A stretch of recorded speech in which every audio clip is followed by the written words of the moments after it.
הרבה אנשים שואלים אותי, סיניה, למה את כל כך נוקבת? למה את מתעקשת על מספרים בדם קר?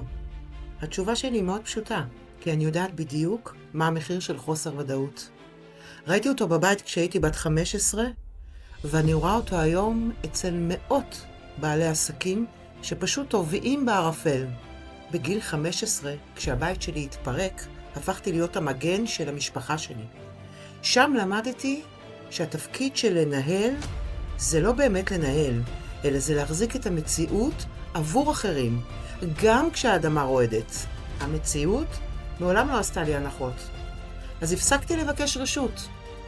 המשכתי כאם חד-הורית. נלחמת בחובות. עובדת ב3 עבודות ביום ומוציאה תארים בלילה.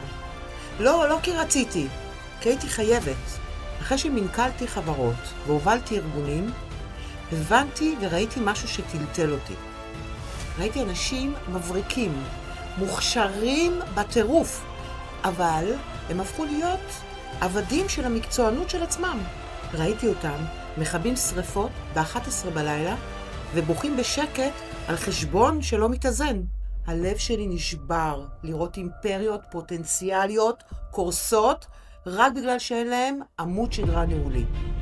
כאן בדיוק נולדה שיטת LTR. אני מחברת את ה-DNA המנטלי שלכם למנגנון האופרטיבי שלכם בעסק. אני בונה יחד איתכם עמוד שדרה שלא מתכווץ תחת לחץ. עסק שבו אתם המנכ"לים, לא העובדים השחוקים של העסק שלכם. היי, אני סיניה, ואני לא כאן כדי שתחבבו אותי, אני כאן כדי שתצליחו. אני לא מלמדת לחלום, אני מלמדת לעשות.